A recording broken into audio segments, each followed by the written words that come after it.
Along the coastal plantations of McIntosh County, Georgia, records from the 1830s contain a peculiar notation that appears in 17 different ledgers.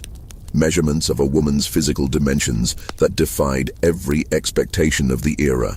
The numbers recorded: a 48-inch chest, arms measuring 19 inches around, shoulders spanning 23 inches, belonged to someone the plantation owners called their greatest investment. What made these measurements extraordinary wasn't just their size, but what they represented. A deliberate experiment in human breeding that lasted 3 generations and produced a woman whose strength became both her prison and her weapon.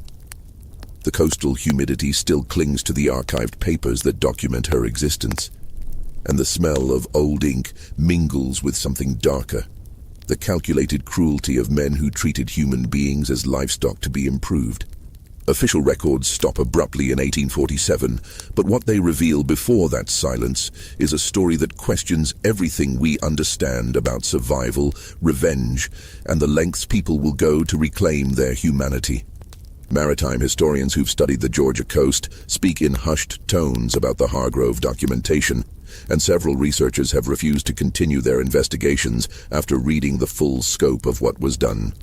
The measurements themselves tell only part of the story. The real horror lies in the systematic methodology, the generational planning, and the cold precision with which human beings were reduced to numbers in breeding journals.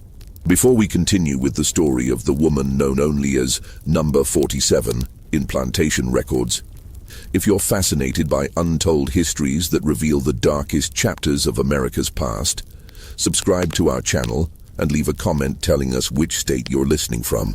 Stories like this deserve to be remembered. The archived documents from McIntosh County don't just contain numbers. They contain the blueprint of an obsession that consumed 3 generations of the Hargrove family and left a mark on Georgia history that officials tried desperately to erase. The Hargrove Plantation sat between the Altamaha River and the Atlantic coast, where the air hung thick with salt, and the constant buzz of insects created a background hum that never ceased.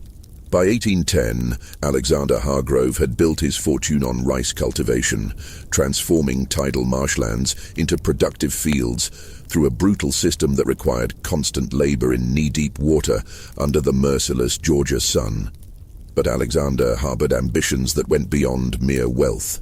He'd spent 18 months in Jamaica during 1807 and 1808, ostensibly studying sugar operations. But his real education came from observing what plantation owners there called selective improvement, the practice of breeding enslaved people for specific physical traits, treating human reproduction as a form of agricultural science.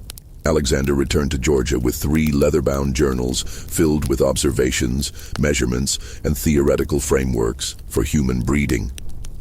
He documented successful pairings in Jamaica, noted which physical characteristics seemed hereditary, and developed his own theories about how to enhance strength, endurance, and physical size across generations. His wife Charlotte found the journals disturbing and refused to discuss them, which suited Alexander perfectly. This was work he intended to pursue without interference, without moral questioning, without the sentimentality that he believed weakened other plantation owners. The plantation itself sprawled across 2,000 acres, with the main house positioned on a slight elevation that allowed the Hargroves to survey their fields and the quarters where 300 enslaved people lived in conditions of calculated misery.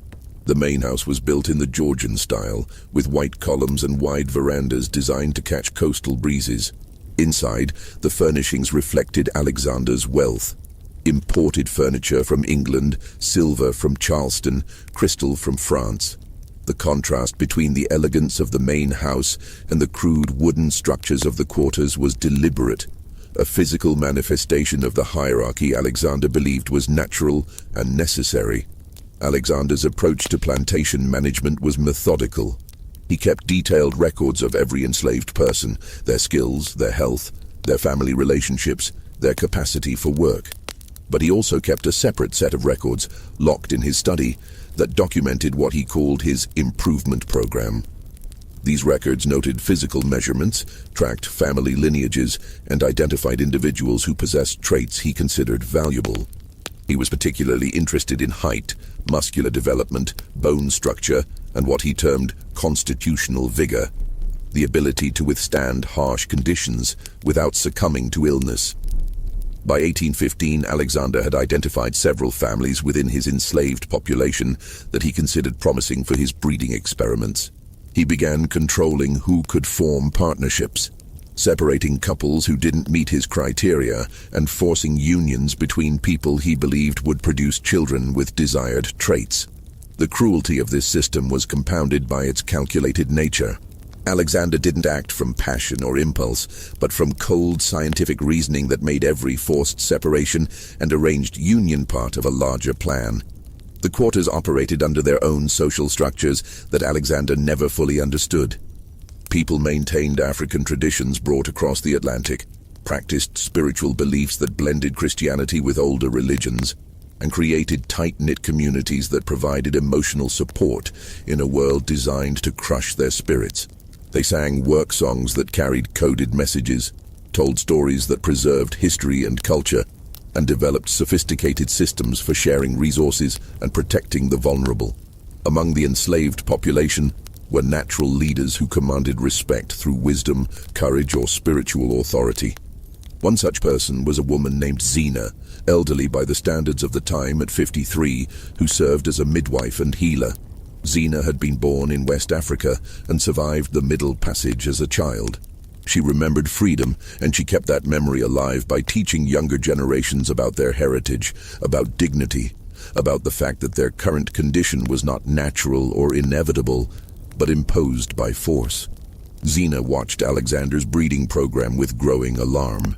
She'd delivered babies for 2 decades, and she'd seen families torn apart when children didn't develop according to Alexander's expectations. She understood what he was trying to do, create a line of enslaved people who would be more valuable, more productive, and therefore more thoroughly trapped in bondage.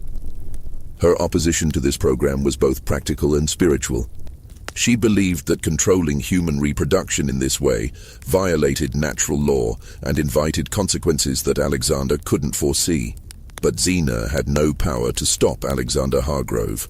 She could only document what she witnessed, passing information to people she trusted, creating an oral history that would preserve the truth, even if official records were destroyed. She taught younger people to remember names, dates, and details, transforming memory into a form of resistance against a system that wanted to erase individual humanity. Alexander's son, Marcus Hargrove, was born in 1802 and raised in an environment where his father's breeding program was simply part of plantation management. Marcus never questioned the morality of treating people as livestock. It was the only system he knew, and his father presented it as enlightened agricultural science rather than systematic dehumanization. By the time Marcus was 15, he was accompanying his father on inspections of the quarters, learning to evaluate people with the same clinical detachment Alexander used, seeing human beings as investments to be optimized. Marcus inherited both the plantation and the obsession in 1825, when Alexander died from a fever that swept through the coastal region. Marcus was 23, newly married to a Savannah merchant's daughter named Elizabeth, and determined to prove himself worthy of his inheritance. He'd spent his adolescence studying his father's journals, and he believed he could improve upon Alexander's methods by applying even more systematic observation and record-keeping. Marcus expanded the breeding program significantly.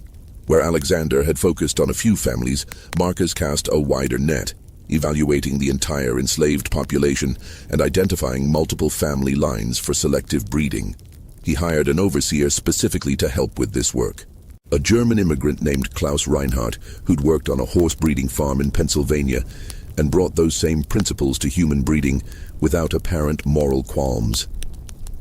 Reinhardt kept a leather-bound journal where he recorded measurements, work capacity, and physical development with meticulous attention to detail.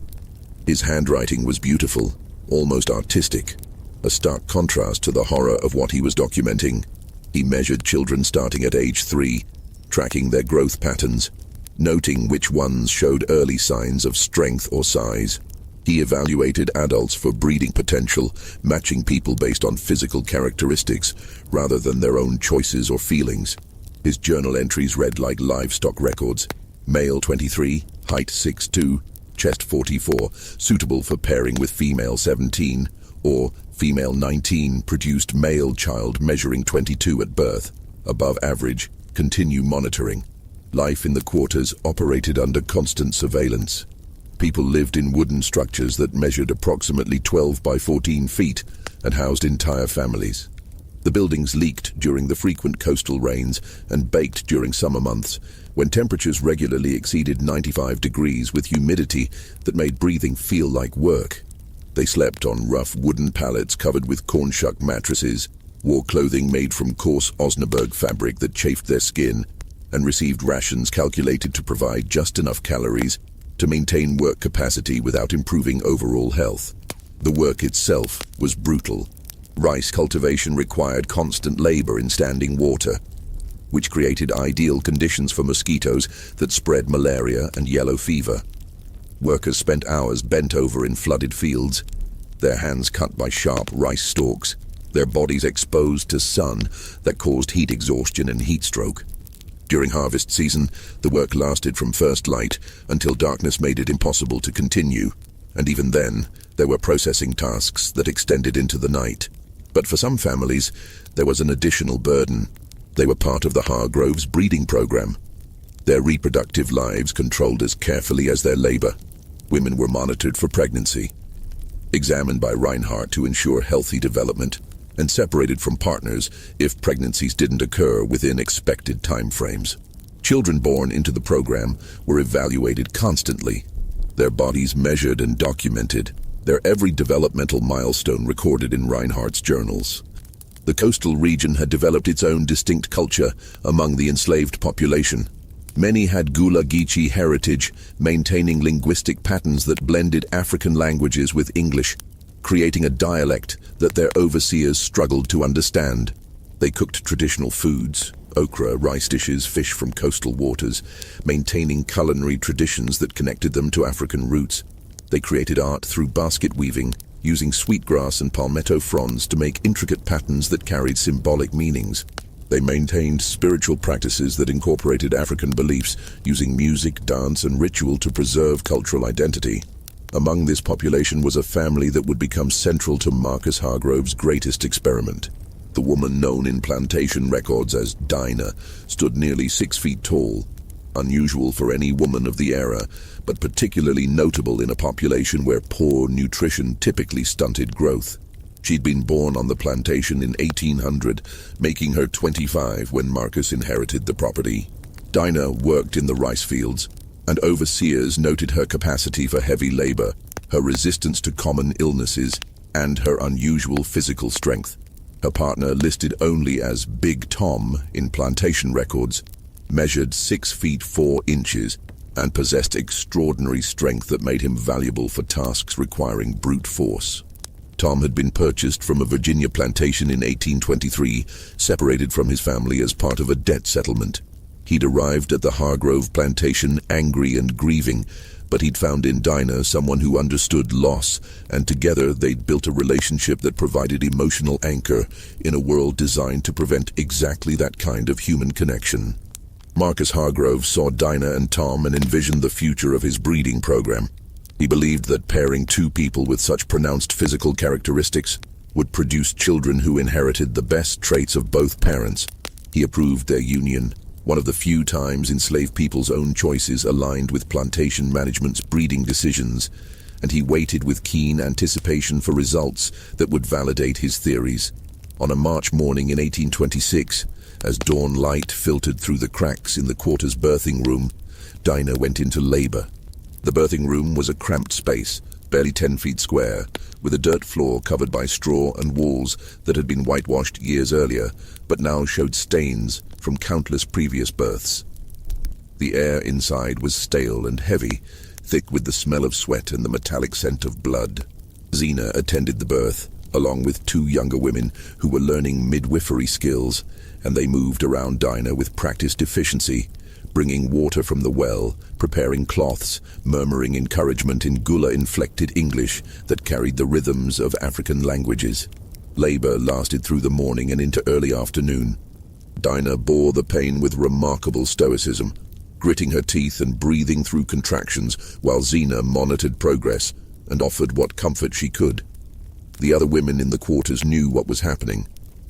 Word had spread that Dinah was delivering, and many found excuses to pass near the birthing room, offering silent support through proximity, even though they weren't allowed inside during the actual delivery. The baby arrived just after 2 in the afternoon, emerging into Zena's experienced hands with a cry that was notably vigorous.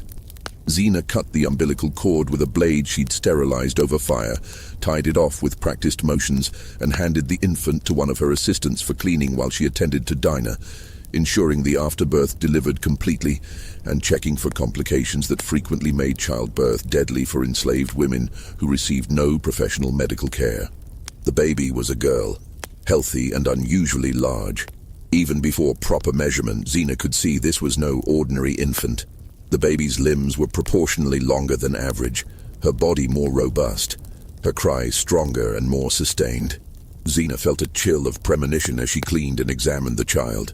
She'd seen Marcus Hargrove's interest in Dinah and Tom's union, understood what he was hoping for, and she feared what this baby's exceptional characteristics might mean for her future. Within 2 hours, Klaus Reinhardt appeared at the birthing room. His arrival was unprecedented. Overseers didn't typically involve themselves in births unless complications arose that threatened plantation property.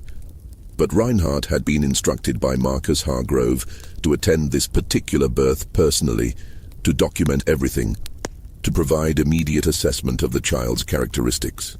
Reinhardt entered the small space with his journal and measuring tools, creating an atmosphere of clinical observation that violated the intimacy of the moment. He examined the infant with the careful attention of someone inspecting valuable property, measuring her length with a cloth tape, noting the circumference of her head, chest, arms, and legs. He recorded her weight using a scale normally employed for measuring tobacco leaves. The baby, only hours old, became a subject of scientific study rather than a celebration of new life. Dinah watched this examination with exhausted wariness.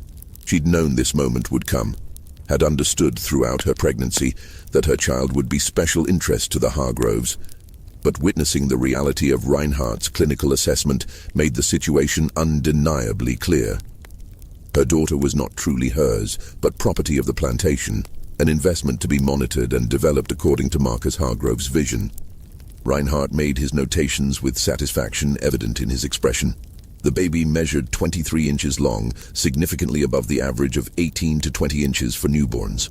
Her weight was 8 pounds, 3 ounces, healthy but not exceptional. But her length and the proportional development of her limbs suggested potential for significant height and muscular development.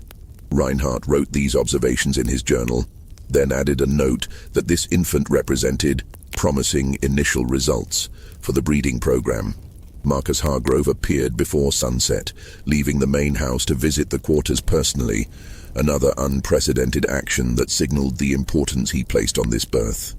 He stood in the birthing room's doorway, too fastidious to enter the space but close enough to observe, while Reinhardt reported his findings. Marcus listened with the intense focus he brought to all matters related to his breeding program, asking detailed questions about measurements, comparing them to data from his father's journals, projecting potential adult development based on birth characteristics. Then Marcus issued instructions that would define the child's entire existence.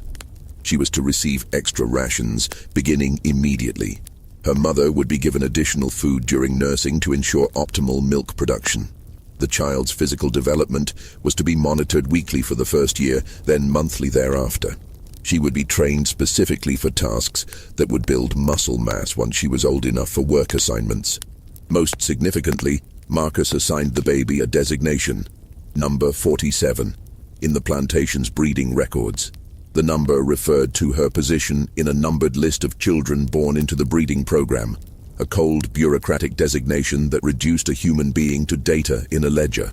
Dinah wanted to name her daughter Sarah, after her own grandmother, who'd been born in Africa and maintained fierce dignity until her death.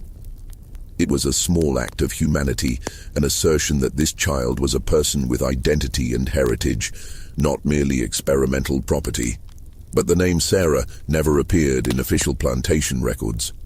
To Marcus Hargrove, Klaus Reinhardt, and the administrative apparatus of the plantation, the baby was simply 47, a number representing investment, expectation, and the validation of theories about human breeding.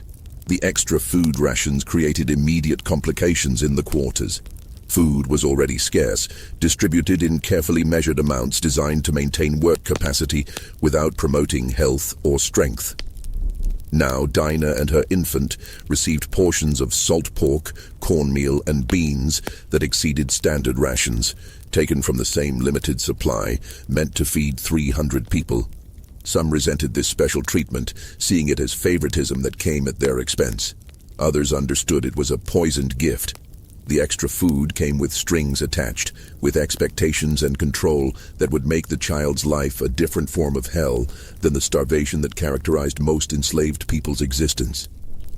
Xena tried to help Dinah navigate this situation. She advised discretion, suggested sharing some of the extra food with others to build community support rather than resentment. She warned that the child would face unique challenges as she grew, would need the community's protection and solidarity, and alienating people through perceived privilege, even involuntary privilege imposed by owners, would make survival harder. Dinah listened to this advice and tried to follow it.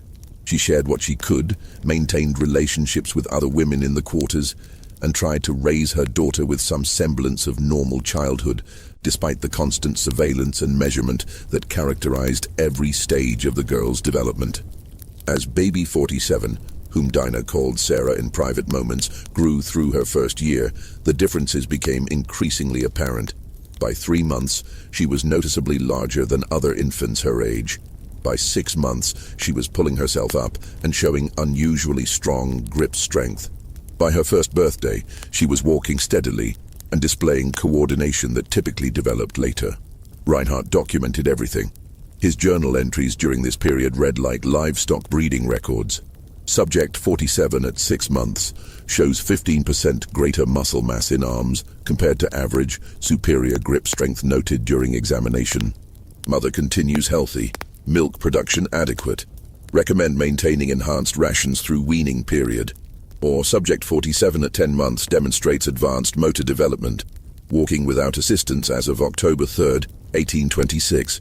Father's height genetics apparently expressed, projecting adult height 6'ing to 6'3". Muscle attachment points suggest capacity for significant strength development.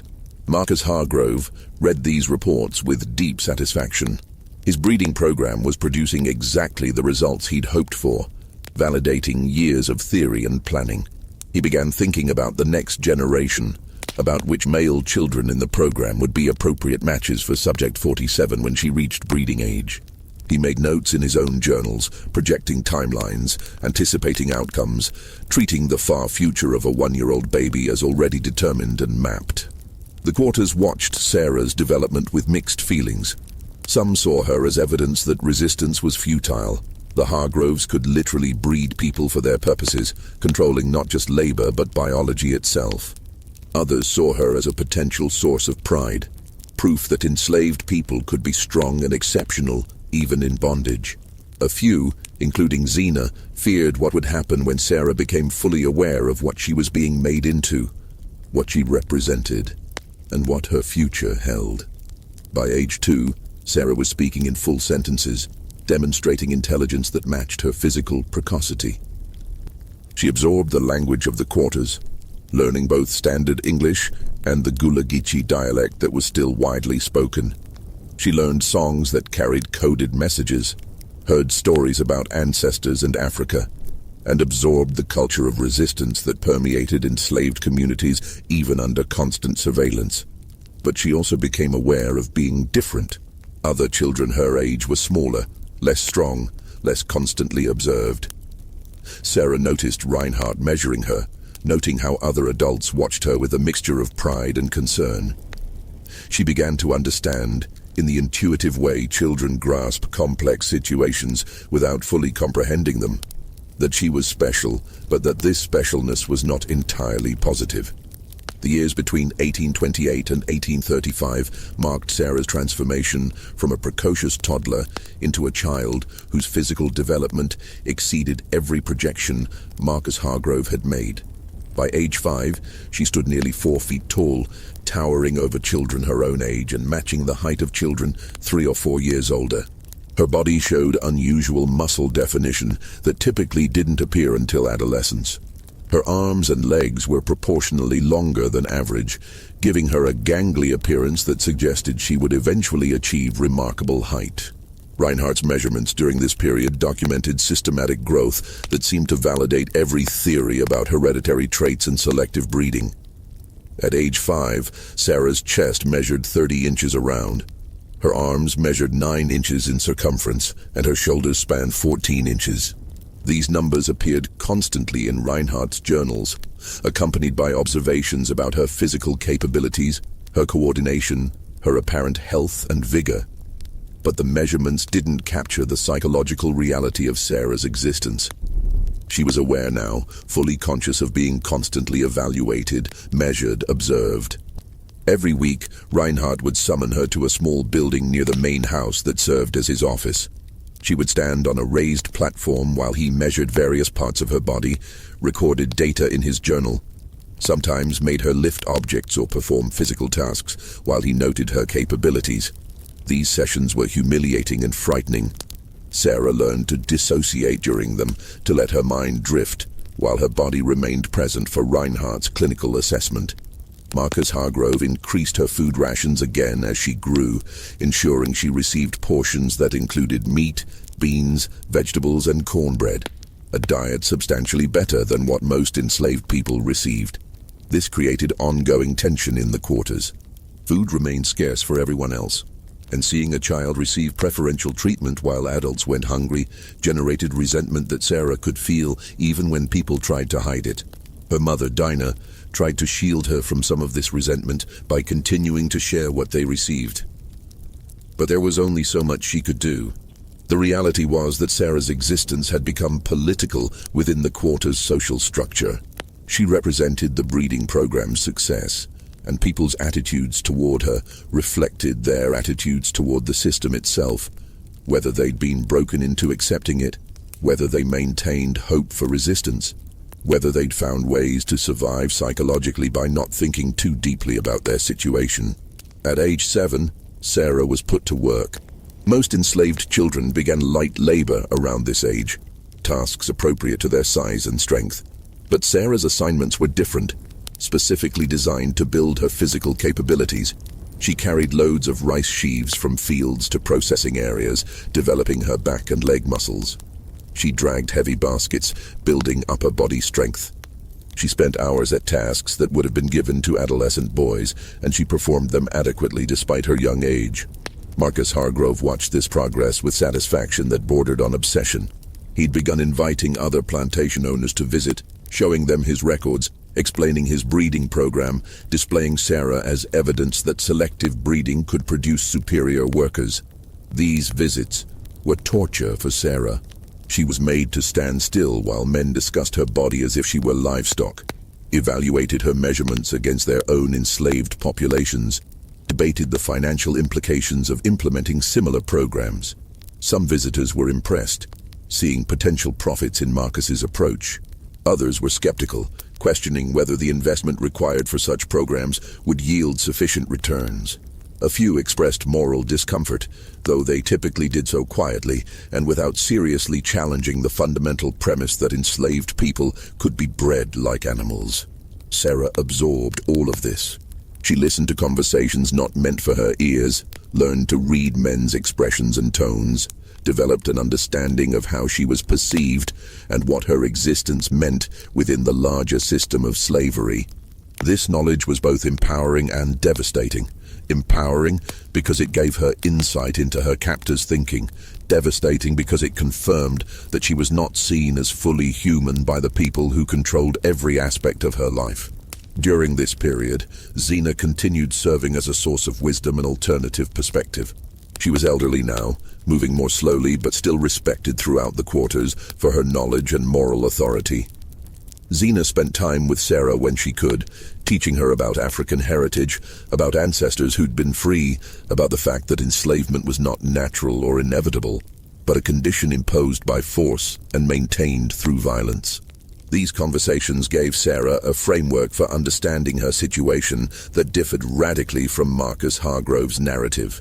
Where Marcus saw successful breeding and improved property, Xena taught Sarah to see systematic dehumanization and the violation of natural law.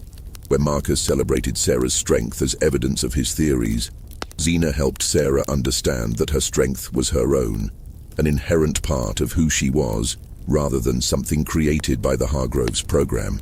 But Xena also taught Sarah to be patient, to survive, to wait for opportunities rather than acting from anger in ways that would get her killed. The coastal regions had seen multiple slave rebellions over the years: the Stono Rebellion in South Carolina in 1739, Denmark Vesey's planned uprising in Charleston in 1822, Nat Turner's rebellion in Virginia in 1831. All had been violently suppressed, with participants executed and communities subjected to increased surveillance and brutality. Xena knew that resistance was necessary but had to be strategic, timed for moments when success was possible rather than dramatic gestures that resulted in death without achieving freedom. By age 10, Sarah had internalized this lesson. Survive first, resist strategically, wait for the right moment. She continued performing her assigned labor, submitted to Reinhardt's measurements without visible resistance, and maintained a facade of compliance that masked growing awareness and carefully controlled rage. Her physical development continued to exceed projections. At 10, she stood 5 feet 6 inches tall, with measurements that approached those of adult women. Her arms measured 14 inches around, her chest 38 inches, her shoulders 20 inches across. She could lift loads that adult men struggled with, and Marcus Hargrove documented every achievement with pride that completely ignored Sarah's humanity. He'd begun showing her off more frequently now, hosting gatherings where plantation owners from across Georgia and neighboring states came specifically to observe Sarah and hear about the breeding program. These gatherings followed a predictable pattern. Marcus would lecture about his methods and theories, Reinhardt would present documented measurements and development timelines, and then Sarah would be brought out to demonstrate her strength. She would be made to lift heavy objects, 60-pound sacks of rice, barrels filled with water, even an anvil that weighed close to 200 pounds. She would be made to stand still while men walked around her, examining her musculature, discussing her body as if she weren't present. Sometimes they would ask her questions. How old was she? Did she experience fatigue? Could she work full days without rest? And she learned to answer in ways that satisfied them without revealing her true thoughts. The humiliation of hands shaking as she absorbed information that exceeded her worst expectations. The first volume dated to her grandfather Alexander Hargrove's time, documenting his initial experiments in the 1810s. Sarah learned about forced pairings, about children evaluated and found wanting, about people sold away when they didn't develop according to projections. She learned about pregnancies that ended in miscarriage or stillbirth because women were worked too hard during gestation. She learned about medical experiments Alexander had conducted, testing his theories about heredity by deliberately exposing pregnant women to different conditions and recording outcomes. The second volume covered Marcus Hargrove's early years managing the plantation from 1825 through 1835. Here, Sarah found references to her own mother's previous pregnancies. 3 children before Sarah, all evaluated by Marcus and his father during Alexander's final years. The children had been sold to different plantations when they failed to show the desired physical characteristics. Families deliberately separated to make room for the next generation of experiments. Sarah found names. Her half-siblings Thomas, sold to a tobacco plantation in Virginia in 1822. Rachel, sold to a cotton operation in Alabama in 1823. Benjamin, sold to a rice plantation in South Carolina in 1825. She had family she'd never known existed, scattered across hundreds of miles, their locations documented in Marcus's careful records, alongside notations about why they'd been deemed unsuitable for the breeding program. The third volume was the most disturbing. It covered 1835 through the present and included detailed projections for the future. Marcus had documented Sarah's entire development, every measurement, every demonstration for visitors, every plan for her future use. But he'd also projected beyond Sarah, planning how her children would be incorporated back into the breeding program, creating an expanding network across multiple plantations in different states. Sarah discovered that Marcus had already negotiated with Charles Dupree about purchasing back any children Sarah produced in Louisiana, bringing them to Georgia to continue the line. He'd made similar arrangements with 2 other plantation owners in South Carolina and Mississippi, creating a system where children from the breeding program would be distributed across multiple properties, then selectively brought together for future breeding as adults. The scope was breathtaking and horrifying. Marcus intended to create a network of plantations participating in coordinated breeding programs, sharing information and trading selected individuals to maximize desired traits. He envisioned this system expanding across the entire South, transforming slavery from merely an economic institution into a comprehensive program of human breeding that would span generations and geographic regions. Sarah found all of this documented in Marcus's precise handwriting, complete with financial projections about increased productivity and value. He'd calculated that enslaved people bred for specific traits could be sold for double or triple normal prices, creating massive profits that would incentivize other plantation owners to participate in the network. The rage that filled Sarah in that moment was clarifying. She'd known the breeding program was cruel, had lived with that cruelty every day of her life. But discovering the full scope, the casual destruction of families, the cold calculation behind every forced pregnancy, the vision of expanding this system across the entire South, transformed her understanding of what was at stake. She took specific pages from the ledgers, documents that detailed the breeding program's history and Marcus's future plans. She wanted evidence, wanted documentation that could prove what had been done, even if she didn't survive to tell the story herself. She carefully removed pages while trying to make the damage less obvious, then replaced the ledgers in the drawer and prepared to leave. But as she extinguished her candle and prepared to exit the study, she heard voices outside. Marcus and Elizabeth returning earlier than expected from their social engagement. Sarah had seconds to make a decision. Try to leave through the door and risk being seen, or hide inside the study and hope she wouldn't be discovered. She chose to hide, squeezing herself behind a tall bookshelf in the corner where shadows were deepest. She heard Marcus and Elizabeth enter the main house, heard their voices as they moved through rooms below, and she waited in darkness, with her heart pounding so loud she feared it would give her away. Sarah remained hidden behind the bookshelf for nearly 3 hours, barely breathing, listening to sounds from elsewhere in the house. Marcus and Elizabeth had retired to their bedroom on the 2nd floor, but household staff moved through the building, and Sarah could hear footsteps, voices, doors opening and closing. She couldn't leave without being discovered, and discovery would mean immediate punishment and likely torture to reveal if she'd taken anything or if others were involved. The documents she'd taken were folded inside her clothing, pressed against her body. If she was found and searched, those papers would be discovered and everyone who'd helped her would face consequences. The risk multiplied with every passing minute, but Sarah had no safe way to leave until the household settled completely for the night. Finally, past midnight, the main house became truly quiet. Sarah waited another 30 minutes to be certain, then carefully emerged from behind the bookshelf. Her legs were cramped from hours of remaining motionless, and she moved slowly to restore circulation before approaching the study door. She opened it carefully, checking the hallway beyond. Empty. She moved through the main house like a ghost, using skills she'd developed during years of being observed. She knew how to move quietly despite her size, knew which floorboards creaked, knew how to control her breathing to remain silent. She reached the rear entrance without incident, slipped outside into coastal humidity, thick enough to feel like submersion, and made her way back to the quarters. Isaac was waiting, had remained awake all night watching for her return, and his relief at seeing her was visible even in darkness. "You were there so long," he whispered. "We thought you'd been caught." "They came home early," Sarah replied, her voice tight with residual fear. "I had to hide, but I got what we needed. Isaac, it's worse than we thought. Much worse." Over the following 3 days, Sarah shared what she'd discovered with the group she'd been training. She showed them the documents she'd taken, explained the scope of Marcus Hargrove's breeding program and his vision for expanding it across the South. The reaction was a mixture of horror, rage, and for some, a kind of grim vindication. They'd known the system was evil, but having documentary evidence of systematic human breeding, of families deliberately destroyed across decades, of future plans to expand the program, made the evil undeniable and immediate.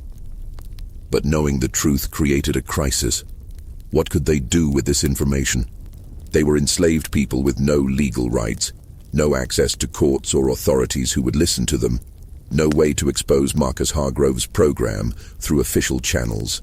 The only authorities they could potentially reach were other plantation owners who likely shared Marcus's views, or northern abolitionists who were too distant to provide immediate help. Sarah argued that they had to do more than just possess knowledge. They had to act in ways that would disrupt the system, at minimum preventing the sale to Louisiana, ideally creating enough chaos to escape entirely. But escape where? Georgia was surrounded by slave states, and reaching free northern states required traveling hundreds of miles through hostile territory where slave catchers operated, and any black person without papers would be assumed to be a fugitive. The debate among the group lasted 2 days, with people arguing different positions. Some wanted to attempt escape immediately. Others thought escape was impossible and preferred sabotaging the plantation to hurt Marcus financially. A few were so frightened of consequences that they wanted to abandon the entire plan. Sarah let everyone speak. Then she made her position clear. She would not be sold to Louisiana. She would rather die fighting than be transported to become the foundation of Charles Dupree's breeding program. If others wanted to join her in resistance, she would welcome their help. But she understood the risks were enormous and didn't judge anyone who chose survival over resistance. Her willingness to die fighting changed the dynamic. Several people who'd been hesitant committed themselves, inspired by Sarah's resolve or shamed by their own fear, and the group solidified around a core of 13 people willing to take coordinated action. The plan they developed over the next several days was multi-layered and designed to create maximum disruption. They would sabotage plantation equipment in ways that looked accidental, start small fires in fields distant from the quarters, damage the rice mill machinery to prevent processing, and create an atmosphere of escalating disaster that would distract overseers and create opportunities for escape during the chaos. The timing was crucial. They would begin the sabotage 1 week before Sarah's scheduled departure, giving them time to create cumulative chaos while Sarah remained on the plantation. If successful, they'd attempt escape during the confusion, with Sarah's strength allowing her to overcome obstacles that would stop others. But Sarah had an additional objective beyond escape. She wanted Marcus Hargrove to understand that he'd created something he couldn't control, that the breeding program hadn't just produced physical strength, but had cultivated rage and intelligence and the capacity for coordinated resistance. The sabotage began on October 15th, 8 days before Sarah's scheduled departure. The first incidents were subtle. A key gear in the rice mill developed a hairline crack that expanded under stress until the machinery ground to a halt.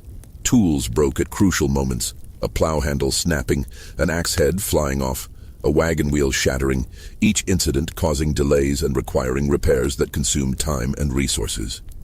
Small fires appeared in fields where no one had been working, suggesting either extreme carelessness or deliberate action.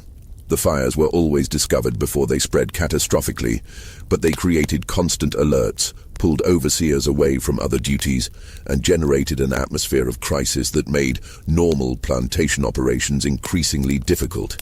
Reinhardt noticed the pattern, but couldn't prove intentional sabotage. Everything could be explained as unfortunate coincidence or the result of aging equipment and tired workers making mistakes. But the frequency of incidents was unusual enough to make him suspicious, and he increased surveillance of the quarters, watching for signs of organized resistance. Marcus Hargrove grew increasingly agitated as problems mounted. The rice harvest was delayed, costing him money and potentially affecting his reputation among other plantation owners. Visitors who'd planned to observe the final stages of harvest postponed their trips, unwilling to witness what appeared to be a plantation in decline. Charles Dupree sent a letter questioning whether the sale should proceed, expressing concern that if conditions at the plantation were deteriorating, Sarah's value might be affected. The pressure intensified Marcus's response. He increased work hours, reduced already inadequate food rations, and authorized overseers to use more severe punishment for any perceived infractions. He intended this increased discipline to restore order, but it had the opposite effect. People who'd been hesitant to join Sarah's resistance saw no alternative, and the base of support for coordinated action expanded. On October 21st, 2 days before Sarah's scheduled departure, the situation escalated dramatically.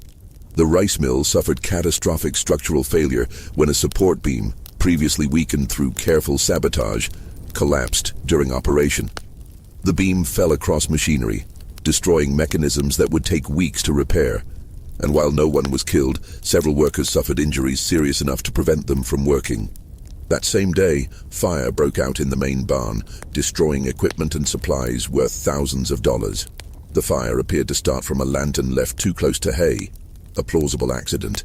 But its timing, combined with other incidents, made Reinhardt and Marcus suspicious that something more coordinated was happening. The evening of October 21st, Marcus Hargrove called an emergency meeting with his overseers. Sarah learned about this meeting through Esther, who overheard the discussions while serving dinner. Marcus was convinced that deliberate sabotage was occurring, and he was implementing new security measures. Increased patrols of the quarters at night, restrictions on movement between different areas of the plantation, and enhanced surveillance of anyone associated with the recent incidents. These new security measures threatened the planned escape. Sarah gathered her group that night for an emergency meeting in the darkness between the quarters and the tree line. They debated whether to abandon the plan or accelerate it, whether to wait for better opportunities or accept that the current moment might be their only chance. Isaac argued for immediate action. We've disrupted them enough that they're disorganized, but if we wait, they'll restore security and we'll have no chance. We have to move now, tonight, before their new measures take full effect. Others disagreed, arguing that acting immediately meant abandoning careful planning for desperate improvisation that would likely fail. The debate became heated, with people's fear and frustration emerging in raised voices that threatened to draw attention. Sarah let them argue for several minutes, then she made a decision. We act tomorrow night, October 22nd. That gives us 1 day to finalize details while their security is still being organized. It's our best compromise between preparation and opportunity. Everyone who wants to come, be ready. Everyone who wants to stay, I understand, and there's no judgment. When the meeting ended, 13 people had committed to attempt escape. 23 others said they'd participate in creating diversions but wouldn't flee because they had families or were too frightened of consequences. Sarah thanked everyone for their courage, understanding that even those who chose not to run were taking enormous risks by supporting the disruption. The following day, October 22nd, Sarah completed her assigned work in the rice mills with unusual focus, aware that this might be her last day on the Hargrove plantation. She memorized details of the landscape, noted the positions of overseers, observed patterns in patrol schedules. She was preparing for the night ahead with the same methodical attention Marcus Hargrove had applied to measuring her development, except now that attention served her purposes rather than his. As evening approached, coastal weather turned violent. Thunderstorms rolled in from the Atlantic, bringing wind that bent trees and rain that fell in sheets. The weather was both blessing and danger. It would provide cover for escape, but also make travel harder and more dangerous. Sarah watched the storm develop and decided it was worth the risk. The chaos of the weather would help mask their departure. Night fell with lightning illuminating the plantation in brief, stark flashes. Sarah waited until after midnight, when most people had gone to sleep despite the storm. Then she moved through the quarters, touching doors in a prearranged signal. 13 people emerged, all dressed in their darkest clothing, carrying small bundles of food and supplies. Sarah led them toward the coastal route she'd selected, moving between buildings and using the storm's noise to mask their movement. They'd covered perhaps 200 yards when a shout rang out behind them. A patrol had spotted the group, despite the darkness and rain. What happened next occurred with shocking speed. Sarah had known discovery was likely and had prepared mentally for confrontation. When the overseer approached, ordering them to stop, Sarah didn't comply. Instead, She did something that 17 years of controlled rage and cultivated strength had prepared her for. She attacked. Her first strike broke the overseer's arm. Her second threw him to the ground with force that likely cracked ribs. She moved with efficiency born from years of lifting heavy loads, her body knowing exactly how to generate and apply force. The other overseers present, 2 men armed with clubs, hesitated in shock, never having witnessed an enslaved person, particularly a woman, engage in direct violent resistance. That hesitation cost them. Isaac and 2 others attacked while the overseers were distracted by Sarah, and within seconds, all 3 plantation authority figures were on the ground, disarmed and injured. "Run!" Sarah shouted to her group. "Toward the coast, stay together!" They ran through storm and darkness, leaving the plantation's main complex behind. Behind them, alarms were being raised, other overseers being alerted, but they had perhaps a 15-minute head start before organized pursuit could begin. Sarah's plan had been to reach the coastal islands, where the complex geography of maritime forests, tidal marshes, and numerous waterways would make tracking difficult. But reaching the coast required covering 6 miles of open country where they'd be visible once daylight came. They ran through fields and woods, stumbling in darkness, soaked by rain, driven by fear and hope and Sarah's unshakable will. Some struggled to keep pace, and Sarah would fall back to help them, using her strength to literally carry people when necessary, refusing to leave anyone behind. By dawn, they'd reached the coastal marshlands. They could see the islands in the distance, separated from the mainland by wide expanses of tidal creeks and mudflats. Crossing would require wading through water, navigating around deep channels, and timing their movement with tidal patterns. Behind them they could hear sounds of pursuit, dogs barking, men shouting, the organized chaos of slave catchers beginning their hunt. Sarah understood that their brief window was closing, that within hours, professional trackers would be following their trail with dogs and weapons. "Into the water," she commanded. "The creeks will hide our scent from the dogs. Stay close to me and watch for deep channels." They entered the marsh, cold water rising to their waists, mud sucking at their feet. The crossing took 3 hours, during which 2 people nearly drowned in deep channels and had to be rescued by Sarah, whose strength and height allowed her to maintain footing where others couldn't. They reached Sapelo Island exhausted, terrified, but alive. The island offered thick maritime forests that would provide cover, and Sarah led them deep into the interior before allowing anyone to rest. For the next 2 weeks, they survived through foraging, fishing, and constant vigilance. The slave catchers came to the island repeatedly, searching with dogs and systematic sweeps. But the dense vegetation and complex terrain allowed Sarah's group to evade capture through constant movement and careful hiding. But survival required more than evasion. They needed food, they needed information about safe routes north, and they needed resources they couldn't obtain while hiding on an isolated island. Sarah made the difficult decision that some people would have to return to the mainland to gather supplies, knowing this would increase the risk of capture. Isaac volunteered for this mission, along with 2 others. They left on October 30th and never returned. Sarah learned later that they'd been captured within hours of reaching the mainland, and the punishment administered was so severe that one didn't survive. The loss devastated the group. They'd known the risks intellectually, but experiencing the reality of friends captured and brutalized made the danger immediate and personal. Some wanted to surrender, believing that continued resistance would only lead to more deaths. Others were determined to keep fighting, arguing that surrender meant everything they'd sacrificed would be for nothing. Sarah let people make their own choices. One woman, pregnant and terrified for her unborn child, chose to return to the plantation voluntarily, hoping her condition would spare her the worst punishment. Sarah gave her what little food they had and watched her disappear into morning mist without judgment. By early November, 8 people remained with Sarah on Sapelo Island. They were hungry, exhausted, and increasingly desperate. The slave catchers had refined their search patterns, and it was becoming harder to avoid detection. Sarah understood they couldn't stay on the island indefinitely, but she also knew that leaving meant exposing themselves to capture on the mainland. On November 7th, the slave catchers found them. The confrontation happened in a maritime forest near a tidal creek, where Sarah's group had taken shelter for the night. The slave catchers approached at dawn, moving quietly through fog that limited visibility. By the time Sarah's lookout noticed them, escape was impossible. They were surrounded. The lead slave catcher, a man named Robert Ellis, known for brutal efficiency, called out for surrender. He promised that compliance would result in lighter punishment, while resistance would be met with overwhelming force. His men were armed with rifles, clubs, and rope for binding captives. Sarah's response was to attack.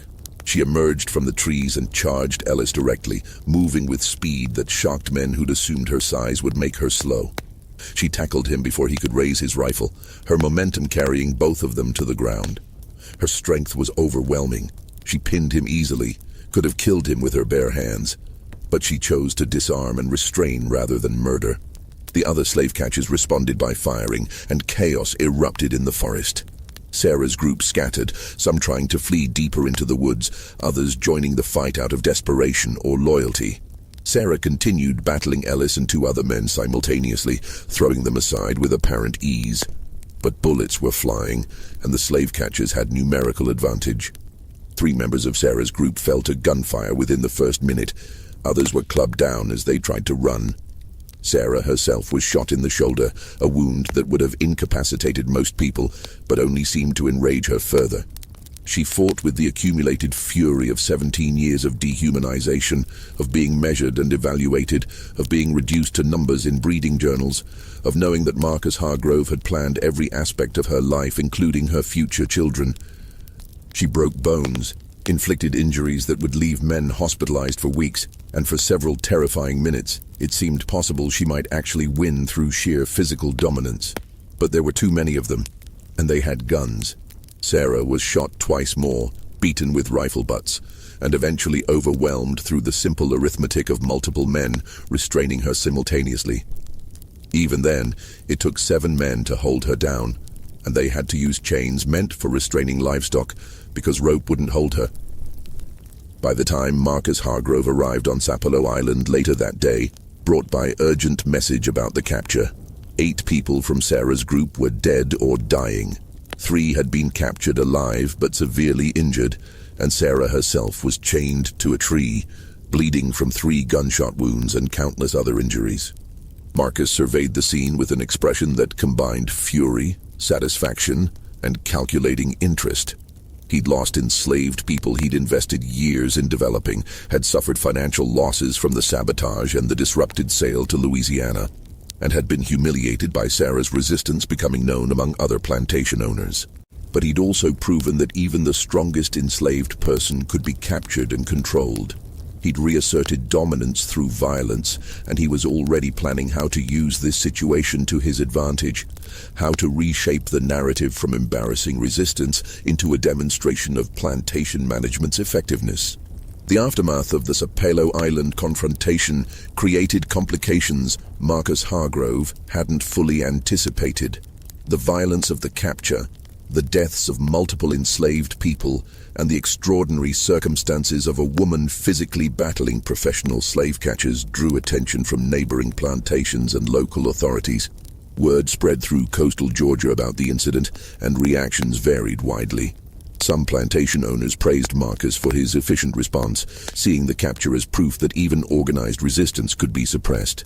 Others questioned what conditions on the Hargrove plantation had sparked such desperate rebellion, wondering if Marcus's breeding program had created instability that threatened the broader social order. A few raised concerns about the financial losses involved, between the dead and injured enslaved people, damaged equipment, and disrupted harvest. Marcus had suffered tens of thousands of dollars in damages. The sale to Charles Dupree collapsed immediately. Dupree sent a brief letter terminating the agreement, citing Sarah's demonstrated violent tendencies and questioning whether she could ever be safely controlled. He withdrew his initial payment and severed all business relationships with Marcus, concerned that association with the incident would damage his own reputation among Louisiana plantation owners. Other potential buyers similarly withdrew interest. Sarah had become infamous rather than valuable, and the publicity around her resistance made her unsellable to anyone concerned about importing trouble onto their own plantations. Marcus faced a difficult decision: what to do with Sarah. He couldn't sell her, but keeping her was dangerous and expensive. She required constant surveillance, secure confinement, and medical treatment for her gunshot wounds that cost money he resented spending on someone who'd caused such enormous losses. He ultimately decided to keep Sarah as a kind of example, a demonstration that resistance would be punished absolutely. He had her wounds treated. Infection would have killed her otherwise, then confined her to a structure he ordered built specifically for her, a cell-like building with heavy wooden walls, barred windows, and a door that locked from outside. She was kept in chains, even inside the cell, her movement restricted to prevent any possibility of escape or violence. Sarah's punishment extended beyond confinement. She was put to work at the hardest tasks on the plantation, always under guard, always chained, always isolated from other enslaved people to prevent her influence from spreading. Her food rations were reduced to minimal survival levels, eliminating the extra nutrition she'd received throughout her life. Marcus intended to break her completely, to transform her from symbol of resistance into warning about resistance's consequences. But Marcus made a critical miscalculation. He kept his journals. Despite everything that had happened, despite Sarah's theft of documents and the clear evidence that his records had been compromised, Marcus couldn't bring himself to destroy decades of careful documentation. He believed the journals were too valuable, representing his life's work in developing the breeding program. He had them bound in new covers, locked them in a reinforced safe in his rebuilt study, and convinced himself they were secure. The main house fire occurred on December 17, 1843, approximately 6 weeks after Sarah's capture. It started in Marcus Hargrove's study during the early morning hours, around 3 a.m., when everyone in the house was sleeping. The fire spread with unusual speed, consuming the study completely and extending into adjoining rooms before household staff could respond effectively. Marcus, his wife Elizabeth, and their 2 children escaped through second-floor windows, suffering smoke inhalation and minor injuries but surviving. 4 enslaved household staff members also escaped, though 2 were badly burned trying to fight the fire before it became clear the house couldn't be saved. The investigation into the fire's cause was inconclusive. The official determination was accidental, likely a lamp left burning that overturned or a spark from the fireplace that caught on papers. But some observers noted suspicious aspects: the fire's unusual intensity, its apparent origin in multiple locations within the study, and the complete destruction of Marcus's office, while other parts of the house showed less damage. No evidence directly connected the fire to any person. Sarah was locked in her cell with guards watching constantly, making it impossible for her to have started it personally. Other enslaved people on the plantation had no obvious opportunity or means to access the main house at that hour. Yet rumors circulated through the quarters about divine justice, about the ancestors watching and taking action, about how fires sometimes start themselves when they're needed. People whispered about the documents Sarah had stolen during her escape attempt, wondering if others had taken similar actions that contributed to the fire's origin or spread. The journals documenting the breeding program burned completely. The safe Marcus had installed proved insufficient protection against a fire that hot and sustained. When the ruins cooled enough for investigation, searchers found only ashes and twisted metal where Marcus's life work had been stored. The pages Sarah had stolen during her October 22nd infiltration survived because she'd given them to the pregnant woman who'd chosen to return voluntarily. That woman had buried them in a sealed oilskin pouch in the maritime forest of Sapelo Island, in a location she described to Sarah during their final conversation. Those pages remained hidden for decades, eventually discovered by a freed black man named Augustus Smalls in 1877, who was foraging for roots in the same forest where Sarah's group had hidden 34 years earlier. Augustus turned the documents over to a Presbyterian minister in Savannah who worked with freed people, and that minister recognized their historical significance. The pages eventually made their way into the archives of the Georgia Historical Society, where they remain. 18 pages of Marcus Hargrove's handwriting, documenting 3 generations of systematic human breeding, calculating financial returns from selling children, projecting future expansion of breeding programs across the South. Historians who've studied those pages describe them as among the most disturbing documents to survive from the antebellum period. not because they describe unusual cruelty, many plantation records document horrific acts, but because they demonstrate the systematic, calculated nature of treating human reproduction as agricultural science. The pages reveal how slavery wasn't merely economic exploitation, but an attempt to control human biology itself, to shape future generations according to profit calculations and theories about heredity. Sarah remained enslaved on the Hargrove Plantation until 1851. The years following her capture and the fire were characterized by brutal routine. She worked under constant guard at the hardest tasks, lived in isolation from the community that had supported her, and endured conditions designed to break her will without killing her outright. Marcus never rebuilt the main house to its former grandeur. The fire had cost him enormous sums, coming on top of losses from the sabotage and disrupted harvest. He constructed a smaller, more modest residence and operated the plantation with reduced staff and resources. His breeding program effectively ended with the fire that destroyed his documentation. Without those records, he couldn't track lineages or make informed decisions about future pairings. In 1851, facing continuing financial difficulties, Marcus sold several enslaved people to settle debts. Sarah was among them, purchased by a cotton merchant from Alabama named James Whitfield for $800, far less than the $5,000 Charles Dupree had once offered, reflecting both Sarah's age and her reputation for resistance. Sarah was transported to Alabama and put to work in cotton processing, heavy labor that utilized her strength while keeping her under constant supervision. Records show she worked at Whitfield's operation until at least 1860, appearing in that year's census records as property valued at $700. After 1860, documentation ends. Whether Sarah lived to see emancipation in 1865, whether she survived the Civil War years when Alabama became a battleground, whether she ever found the siblings Marcus's records had revealed existed, scattered across Virginia, Alabama, and South Carolina, none of these questions can be definitively answered. The Hargrove Plantation continued operating until Sherman's march to the sea in 1864, when Union forces swept through Georgia, liberating enslaved people and destroying infrastructure supporting the Confederacy. Marcus Hargrove died in 1859, and the plantation passed to distant relatives who sold it after the war. The property changed hands multiple times over following decades, and by the early 20th century, the original plantation buildings had largely decayed or been demolished. What remains are fragments. The 18 pages in the Georgia Historical Society archives, brief mentions in letters between plantation owners discussing Marcus's breeding program, census records listing Sarah's existence as property, and court documents from the 1843 incident on Sapelo Island describing her capture and the deaths of 8 people. Local historians in McIntosh County maintain that the maritime forest on Sapelo Island, where the final confrontation occurred, remains haunted by those who died there, though such claims say more about how communities remember trauma than about supernatural realities. The forest itself is unchanged. Live oaks draped with Spanish moss, palmettos rustling in coastal wind, tidal creeks flowing according to moon phases, unchanged since 1843.